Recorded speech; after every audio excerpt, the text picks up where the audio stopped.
Near the end of the United States' involvement in the Vietnam War, an American military squad is told to keep North Vietnamese troops out of a village.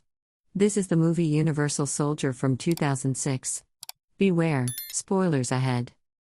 Private Luke Devereaux comes back to find his squad members and other locals dead and missing their ears.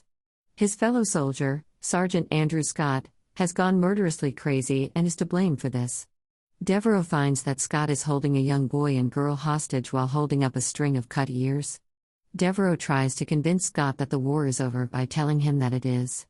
Scott gets angry and shoots the boy in front of him. Then, to show his loyalty, he tells Devereaux to shoot the girl. Devereaux says no, and Scott can't shoot the girl because Devereaux said no. Scott throws a bomb at the girl, killing her as she tries to get away.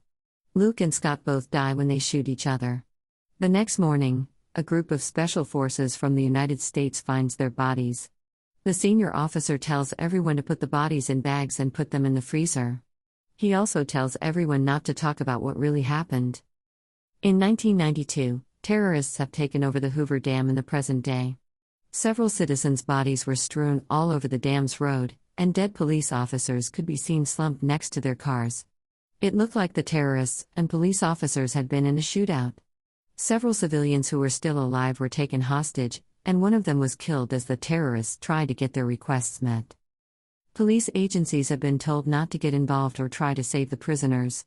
Instead, the Universal Soldiers, or UNISOLs, an elite counterterrorism unit, are summoned, and Devereaux, now designated GR-44, and Scott, now designated GR-13, are members of this team.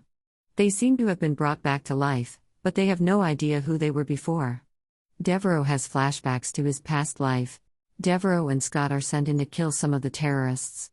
Devereaux does this in an effective way, but Scott uses too much force. Their camera feeds sent back to the command post make the project technicians worry, which suggests that Scott is loving it even though he has no feelings. As the UNISOLs move into the area, they show how well trained and strong they are by having one of them, Ralph Moeller's GR-74, survive automatic gunfire from close range. After the area is safe, Devereaux starts to remember his old life when he sees two of the prisoners who look like the Vietnamese villagers he tried to save in the past.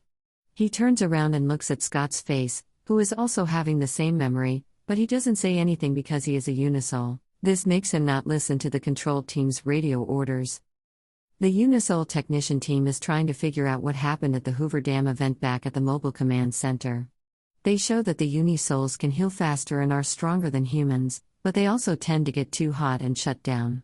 Also, it turns out that they are given a neural serum to keep their thoughts under control and to block out their old memories. Then, all of the UNISOLs are told to go back to their cooling units and inject themselves with the serum. One of the experts on the project, Woodward, thinks it might be best to take Scott and Devereaux off the team until they can be looked at more closely. But Colonel Perry, who is in charge of the task, tells them that everything will go as planned.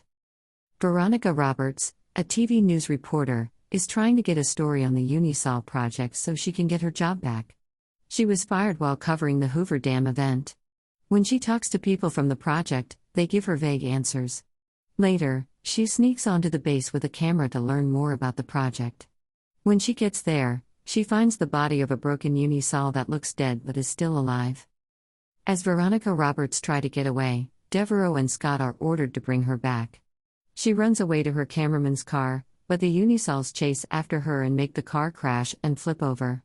Scott kills the cameraman without mercy, and Devereaux steps in again to stop him from shooting Roberts. Both of them get away in a UNISOL car. After they escape, Scott whispers to himself that Devereaux is a traitor, but no one on the UNISOL team hears him. Colonel Perry decides to chase the reporter and Devereaux across the country to keep the public and the American government from finding out about the UNISOLs. The Pentagon does not know what the project is about. As Devereaux and Roberts hide out and try to get the media to report on the UNISOL program, Roberts turns on the TV and finds out that she is now being blamed for the death of her cameraman. As the UNISOL team is dispatched, Scott's old behavior starts to come back, which makes him kill innocent people. As soon as the technicians understand what's going on, they try to stop him, but they end up dying in the process. Scott then takes control of the rest of the UNISOL team. Roberts and Devereaux go places together while Roberts tries to find out more about the UNISOL scheme. They meet Dr. Gregor, who started the project, and he tells them about its history. Devereaux finds out more about his past and wants to go home to Louisiana to see his family. After Devereaux gets back together with his family, Scott finds them and holds them and Roberts hostage. There is a terrible fight, and Scott beats Devereaux badly because he has muscle boosters. Roberts breaks free of her chains, but Scott throws a bomb that seems to kill her. Scott continues to dominate Devereaux until Devereaux obtains one of Scott's muscle enhancers and injects it into himself. Devereaux fights back because he is now stronger, and Scott gets stuck on the spikes of a meat grinder. Devereaux then kills Scott by turning on the machine and putting him through it. Finally, Devereaux checks on Roberts, who was hurt but survived the explosion, and they hug. Thanks for watching. Subscribe to see more videos like this. Click like and turn on notification to help out the channel.